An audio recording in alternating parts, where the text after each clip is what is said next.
Hi everyone, it's Alex, and today I'm doing the Booktube Watching Tag. I was tagged by Chris at Chris Bookish Cauldron, and this was a tag originally made by Harriet at Harriet Rosie. I'll link both of their channels down below, and I hope you're ready for me to talk about a lot of booktubers. The first question asks how many channels I'm subscribed to. I'm not sure if this is right, but it says, or at least I counted, and on my phone I counted around 70, which I feel like is weird. I know that I am selective with the people I subscribe to. I feel like I really watch their videos, or at least I'm really interested in what they have to say. Although given my sort of subscriber ratio, I would love to follow more booktubers or any, I guess, YouTube accounts of interest, because sometimes I do that. But if you have any booktubers you'd like to recommend to me, I would love to know. I'm always looking for more YouTubers to follow. So the second question asks, when do you normally watch Booktube? So these are really specific answers, but the first time I ever watch YouTube or Booktube is whenever I come home from school, and I always make a snack in the kitchen. So I'll pop YouTube up, and I'll set my phone out, and I'll just turn the audio on all the way up, and I just listen to whoever is in my subscription feed. And the second time I usually watch videos, although it's a bit different now since school's over, is that in between the classes I would teach, I would just curl up in my office and I would just watch booktube videos, because I felt like I still wanted to remain in like a kind of educational mindset, or that I was like learning about something, or at least learning about books. I try not to watch booktube right whenever I wake up and make coffee, and I also try not to watch it right before I go to bed. Just because I end up watching it for like hours, and so I'm really trying to moderate myself a bit easier and better. The third question asks, how do you balance booktube watching, reading, and making your own videos? So for me, it's actually pretty easy. Most of the time it's me getting the energy to make a video, but even between school, I kind of always had time, because I'm always really organized between my life stuff. Although when I did start grad school and stuff, I did work a part-time job about 30 hours a week, and then I worked my graduate assistantship in the writing center at least 20 hours a week. So I was working 50 hours a week, so I couldn't have imagined doing booktube at that time. But now that school's over, it should all be pretty easy for me. It's just really ditching, it's mainly the reading part, it's just really ditching me binge watching TV shows and replacing that with reading. Question 4 asks, is there a difference between videos you like watching and videos you like making? So this is where I really get into the kind of booktuber stuff. So in regard to the videos I like making just like what I've always been doing, where it's like pretty straightforward, and I would hope, you know, pretty casual, or at least I'm saying something worth talking about. But then I have 4 other booktubers here on a piece of paper that I've written this down, where I feel like I love watching their videos because they're a bit different than mine. So the first I have here is Jason at Jason Purcell. I've been watching Jason for a really long time, for about 3 years probably. And with Jason's videos, sometimes he'll do like these videos where it's a voiceover, and he videos these really aesthetically pleasing sort of setups. I follow Jason on Instagram, and he's great at the aesthetics, so it's always just a visual treat to watch his videos. I also have here Shaza at Hooked on Books, and with her videos, I just love their sense of humor with her editing, but also just her editing in general with the sounds, or sort of these intros, or sometimes even she does these bit of stop motions, and I just love Shaza's commitment to not only books, but also just her subscribers. I always feel really good after watching her videos, or at least really inspired to make videos. I also have here Matthew at Matthew Sciarappa. So Matthew, another booktuber I love, he has, for one, an intro, and recently, maybe a month ago, he changed kind of like the branding of his intro, which I also really like. But more recently, Matthew came out with this video of a book he did, a book review, and it came with these wonderful edits that I'm sure those of you that have watched it already know what I'm talking about. But it made such an enjoyable watching experience, and I really love Matthew's channel. I also have here Catherine at Literary Prince. So Catherine's been a bit MIA lately, but I know she's busy, but I hope she comes back to Booktube soon. But along with Catherine's videos, she has these lovely sort of transition edits whenever she's talking about different things in her video, and it's just incredible. And just like the way she talks about things, I just love hearing her speak. Also the lighting, it's just the mood is great to watch videos. I just feel really cozied up to hear what she has to say about books. So question 5 asks, who was the first booktuber you subscribed to and do you still watch them? This is a definite yes for me. My first booktuber I subscribed to was Ashley at Climb the Stacks, and I've watched Ashley's videos since probably like 2014, and she really reads a lot of the same stuff I'm into. And at first she's really the one that got me into literary fiction because she made videos specifically about how to make reading more accessible, and one of them was how to begin literary fiction. So I really think without Ashley's channel, I probably wouldn't be here on Booktube, or I really definitely wouldn't read the way I do now. Question 6 says, who is the most recent booktuber you subscribe to? So I don't know if this is the most recent, like exactly, mainly because any booktubers I've subscribed to, I kind of like binge subscribe all at once. But I know in particular, the first person I thought of that I subscribed to recently was Matt at MCS Books. I love Matt's channel because I really feel like I get to know his reading taste, but I also, just through his videos, I get to know why he loves reading. And I know we all love reading, but just with Matt's channel, he is so passionate about what he's talking about, and I just really enjoy his videos. Question 7 says, share an old favorite booktuber. I'm going to break the rules here a bit and name 3 old favorites that I have here. The first person I have here is Max at Walden Books.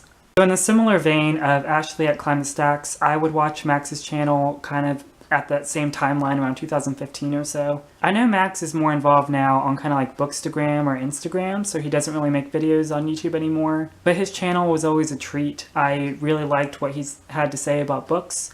And I remember one of the first videos I found by him was late 2015, whenever he reviewed A Little Life by Hana Yanagihara. So a second old favorite booktuber I have here is Ronnie at Ron Lit. Similar to Max, Ronnie doesn't make videos anymore, or at least I think she actually like pulled all the videos off of her channel. The last I heard about her, I think she got into a PhD program. So my guess is, maybe, I could be wrong, it's just that, you know, with working toward a PhD, on one hand, you probably don't have time for Booktube, maybe, but also just sort of that maybe professionalism, I'm not sure. But with Ronnie's channel, she was so much fun. I loved how passionate she was about literature. I think she even, her tastes weren't necessarily contemporary, but they were much more, I want to say maybe Victorian. I really can't remember, but whatever it was, I knew it was like out of my wheelhouse. But the way Ronnie talked about books, it really made me feel excited about them. And lastly, an old favorite booktuber I have, who's actually still making videos, is Katie at Books and Things. I've also been watching Katie's videos for about 3 years or so, and I just, again, her tastes a bit out of my wheelhouse, but I will always like drop what I'm doing to watch a video by Katie, because just the way she talks about books, I feel like I learn so much. I feel very informed by what she's talking about, and I just love what she has to say. Question 8 says, share a new favorite booktuber. So for me, I would really have to give this one to Wilson at Wilson Shugart. Wilson recently did a buddy read with Sean at Sean the Book Maniac and Chris at Chris Bookish Cauldron. And even more recently, Wilson, just a couple of days ago, he came out with a video doing Sean's 112-page book tag. Granted, Wilson's video was about 30 minutes long, which is fine. I actually probably much more enjoy longer videos. But what I loved about Wilson's video, I love his channel already, even before when he did like a 50 question tag, because he has a really good sense of humor, I think. But Wilson, he was close reading these texts on the page 112, and I was so like enamored by it. Like just what he would say about these texts, it made me wish, like, in university, if I had a classmate like Wilson that would say such, like, insightful things, and I felt really inspired by him. Wilson, if you're watching, I'm sorry. This is probably like me gushing over you, and you have no idea who I really am.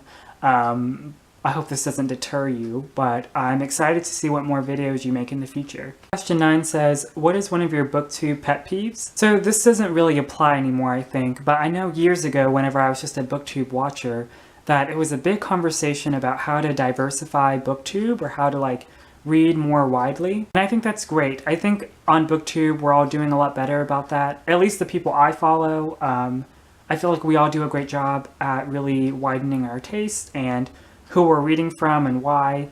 But I don't know, I felt like when that discussion was first happening, I felt like there was a thing happening where people felt like they could only read, they read something that was diversified, and then once they did it, they felt like they were done or accomplished something. So that's not really from you guys that I do watch. This was like just random other booktubers around that time, 2014-15, whenever I watched Booktube. But I don't know, it was strange. Like I said, I think it's a lot better, but I just felt weird that people would feel like accomplished if they read a diversified text and maybe just kind of stopped there, just to say they read widely. Question 10 says, what have you learned from watching other booktubers? So again, let me pull out my list here. Okay, so I kind of split this up into two sections about how I learned. In the first batch, or the first round I have here, are 3 users, and they are Claire at Claire Reads Books, Alex at Big Al Books, and Vanessa at Split Reads. So talking about Claire, I feel like what I learned most about her, she's a booktuber I absolutely love. She is one of the first booktubers, like newer booktubers I met when I started Booktube.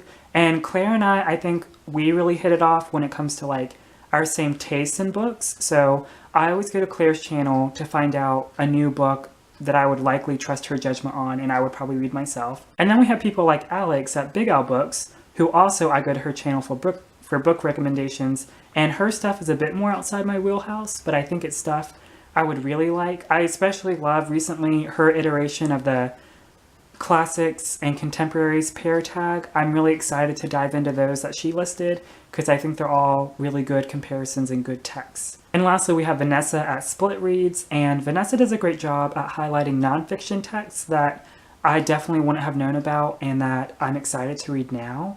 So with these 3, Claire, Alex, and Vanessa, I learn a lot from them based on what books I plan to read in the future. So I highly recommend their channels if you're also looking for the same. On the other side of the coin of that, not to say that these next booktubers I'm mentioning I also wouldn't read recommendations from, but I feel like I learned things a bit differently from them. So the list I have here is Chris at Chris Bookish Cauldron, Curtis at Curtis Books and Films, and again, Wilson at Wilson Shugart. So between Chris, Curtis, and Wilson, I feel like for them, they really taught me when it comes to like me talking to you guys, that I feel like they have like a really like chill, like low key, like no cuts or anything, just like straight talking. And even me thinking of doing that makes me like really nervous because I'm like really awkward on camera. There's a lot that you guys don't see that I like either say and I wish I would have said better, so I like re-say it. But with their channels, I really just love, like, if they upload like a 30-minute video or whatever else or a discussion, I'll totally watch it. Like, it just, I feel really good after I watch them specifically with what they have to say, and just like this way where it feels like I'm in the same room with them and I'm just like a bystander that happens to listen to like really cool and insightful stuff they have to say. So finally we have here, tag some of your favorite booktubers. So I can't really, this is like one of the things I didn't write down, but I'll definitely leave booktubers down in my description box. So be sure to look at that, especially be sure to look at my description box for all the people that I did talk about already, but even more so for the ones I also want to tag too, because I really love them as well. As always, thanks for watching and I'll see you next time.